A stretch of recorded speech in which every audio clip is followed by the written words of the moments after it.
Hi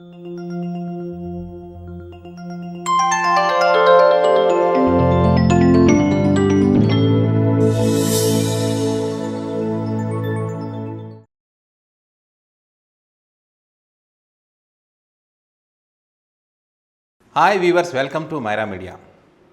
ఎప్పుడైనా ఎక్కడైనా ఎవరి ముందైనా తన మాటలతో అందరినీ ఆశ్చర్యంలో ముంచెత్తడం జేసీ దివాకర్ రెడ్డికి మొదటి నుంచి అలవాటే. తాజాగా జరిగినటువంటి సార్వత్రిక ఎన్నికల గురించి ఖచ్చితంగా టీడీపీ పార్టీ ఆ రెండింటి వల్లే గెలుస్తుంది, ఆ రెండే లేకపోతే టీడీపీ పార్టీ ఓడిపోయేది అనేటువంటి అంశాలను ఒక మీడియా సమావేశంలో ప్రస్తావించడం జరిగింది.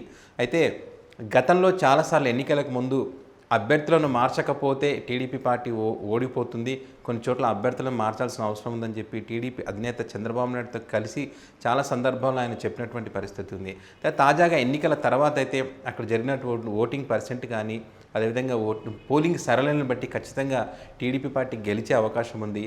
ఎందుకంటే ప్రధానంగా ఆ రెండు అంటే ఏదైతే పసుపు కుంకుమ మహిళలకు ఇచ్చినటువంటి చెక్కులు కానివ్వండి, అదేవిధంగా వృద్ధాప్య పింఛన్లకు సంబంధించి కానీ గతంలో వైఎస్ హయాంలో 200 ఉన్నటువంటి పింఛను 1000 రూపాయలు చేయడం, తర్వాత 2000 చేయడం, తర్వాత 3000కి పెంచుకుంటూ పోతా అని చెప్పడం, ఇవన్నీ కూడా చంద్రబాబు నాయుడుకు కలిసి వచ్చే అంశాలు. కాబట్టి ఖచ్చితంగా వృద్ధులు అదేవిధంగా మహిళలు భారీ స్థాయిలో ఓటింగ్లో పాల్గొన్నారు, ఖచ్చితంగా గెలిచే అవకాశం ఉంది. ఎన్ని సంక్షేమ పథకాలు ఉన్నప్పటికీ కూడా, మిగతా అంశాలు ఎన్ని ఉన్నప్పటికీ కూడా, ఎంత అభివృద్ధి చేశారని పేరున్నప్పటికీ కూడా, ఆంధ్ర రాష్ట్రం విడిపోయిన తర్వాత లోట్ బడ్జెట్లో ఎన్నో సంక్షేమ పథకాలు పెట్టినప్పటికీ కూడా ప్రధానంగా టీడీపీ పార్టీని గెలిపించే అంశాలు మాత్రం నేనైతే ఖచ్చితంగా పసుపు కుంకుమ వృద్ధాప్య పింఛన్లు మాత్రమే గట్టిగా చెప్తాను. ఆ రెండే ఖచ్చితంగా పని చేశాయి కూడా.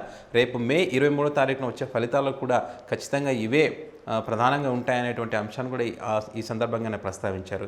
అయితే ఎన్నికలకు సంబంధించినటువంటి అభ్యర్థులు ఒక్కొక్క నియోజకవర్గంలో 25 కోట్ల నుంచి 50 కోట్ల దాకా ఖర్చు పెట్టినటువంటి పరిస్థితి ఉందన్నారు.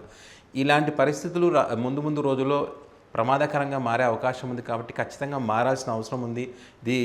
వీటి మీద ఒక వేదిక అయితే తయారు చేయబోతున్నాను. ఆ వేదికలో అంటే కొంతమంది మేధావులు ఉన్నారు. ఇప్పుడు జస్టిస్ చలమేశ్వర్ కానీ, అదేవిధంగా లోక్సత్తా పార్టీకి సంబంధించిన జయప్రకాష్ నారాయణ, వీళ్ళందరినీ కూడా కలుపుకొని, ఇంకా మేధావులందరూ కూడా కలుపుకొని ఒక వేదికల ఒక ఫామ్ చేసి ఖచ్చితంగా వీటి మీద ఒక అవగాహన కల్పించే విధంగా, అంటే కేవలం ఒక అభ్యర్థి 5,000కు మించి ఖర్చు పెట్టలేనటువంటి ఆ స్టేజ్కి తీసుకొచ్చే ఒక ప్రక్రియ అయితే త్వరలోనే ప్రారంభించబోతున్నా. ఖచ్చితంగా అది అమలు చేస్తాను, అది మధ్యలో ఆపే ప్రసక్తి అయితే లేదనేటువంటి అంశాలను కూడా ఈ సందర్భంగా ఆయన ప్రస్తావించడం జరిగింది.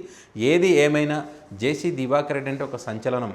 ఎప్పుడు తన సంచలనమైన వ్యాఖ్యలతో అందరినీ ఆశ్చర్యానికి గురి చేస్తుంటారు. అది ముఖ్యమంత్రి, ప్రధానమంత్రి అనే ఆలోచన ఉండదు. తనకు ఏది అనిపిస్తే అది ఓపెన్గా మాట్లాడే వ్యక్తిత్వం గల వ్యక్తి జేసీ దివాకర్ రెడ్డి.